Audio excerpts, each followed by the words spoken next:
Hi guys, myself Taj. I'm a full stack developer and a computer science engineer.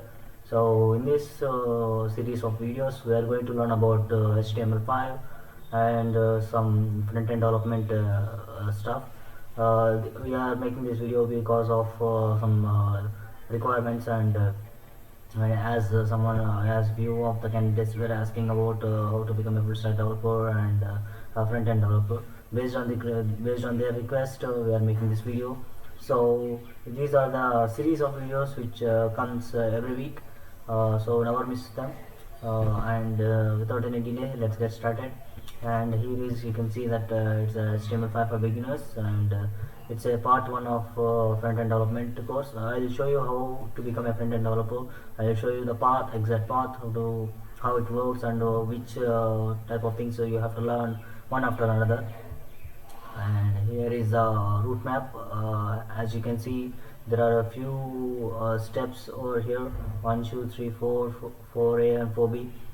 In this, first we need to learn about what is HTML and how it works. Basically, it's a theory part. Here we don't learn any of the coding stuff. And when it comes to second, we have HTML, CSS, and JavaScript. Here, HTML gives you the brief structure of your page, and CSS will tell you how to style everything and how to animate stuff, and JS will give you some movement like sliding the pages and sliding pictures and all. And we'll look into this every single stuff as we go through. And in third step, we have tools such as developer tools and some VS Code stuff, and how to use an IDE for development to make development faster. And here in 4E we have some front-end architectures such as Redux and React and JS related some what do you say, libraries and all. And here in 4B we have some libraries such as Bootstrap and Taiwan, which gives us CSS and CSS more easier to develop, and SAS, which comes under CSS, which is known as what do you say, syntactically awesome style sheet, which gives you a better understanding of how the CSS works. And in this roadmap, you can see it's a basic front end. Let me make this a little bit bigger so that you can see it, I guess.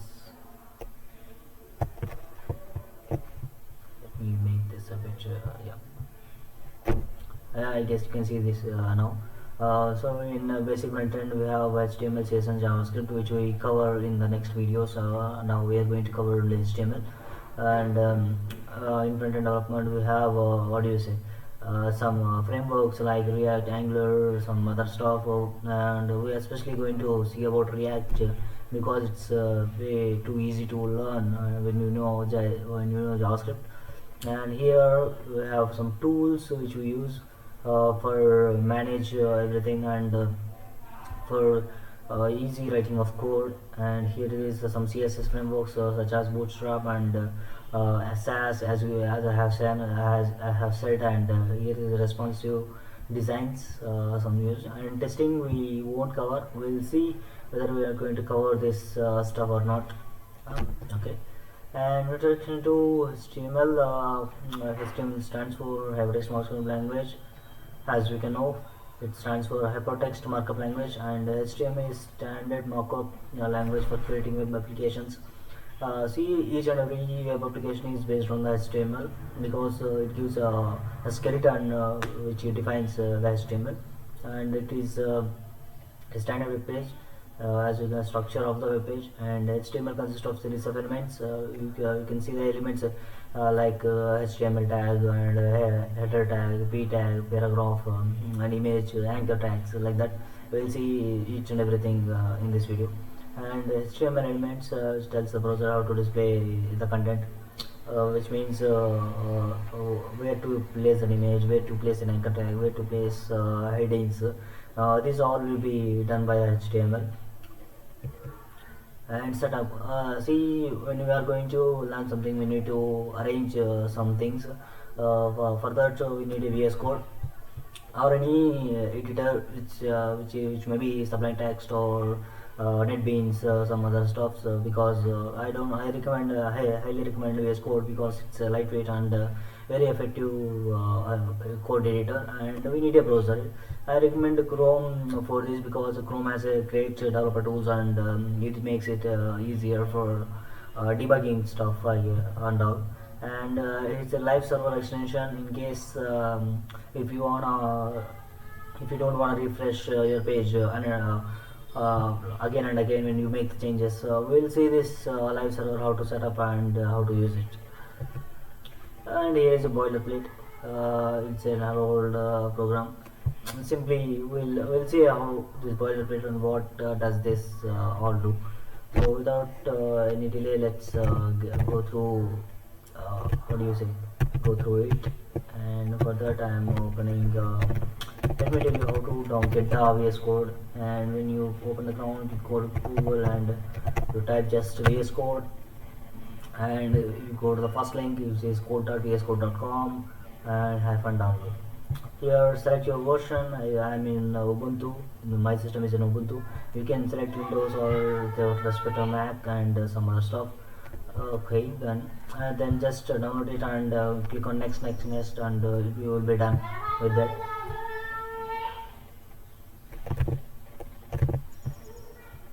Right, next we are going to have, what do you say, next we need to create a folder over here. Like I'm going to my desktop and I'm going to create a new folder called what do you say, HTML for beginners. Okay, HTML, okay, fine, that's enough.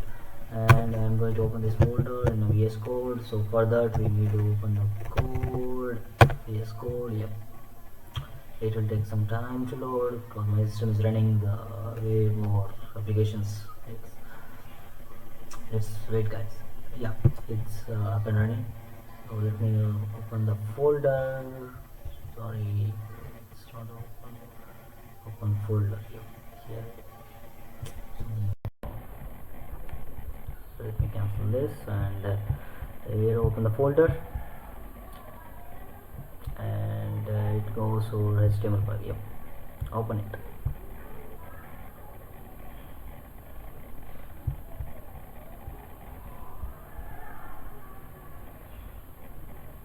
As you can see, it's all empty. So this folder is empty. Currently it's empty. So let me create a file called index.html, which we commonly name it as index.html for the first page in any website. So here you can use, here I am going to tell you an interesting thing. VS Code provides some emit stuff, which you just type this exclamation mark and you will see the boilerplate of the code over here right side, and when you press enter it will give you all the things in the code. Here the first line defines document type, which is an HTML. And HTML lang is equals to en, which defines what is the language which you are using.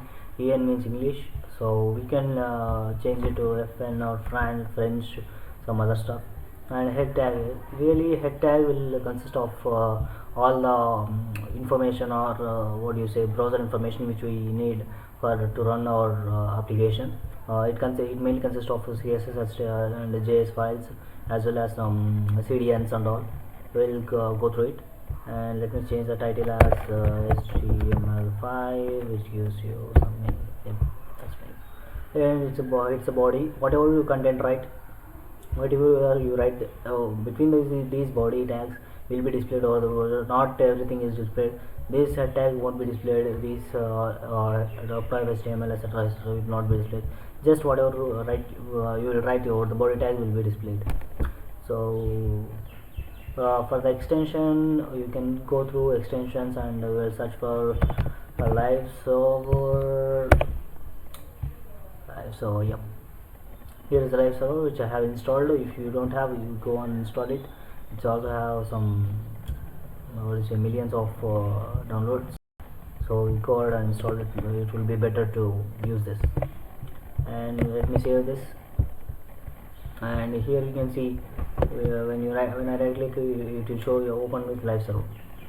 When I click on it, it will run the port 5500, and let me go to Chrome and just enter it, and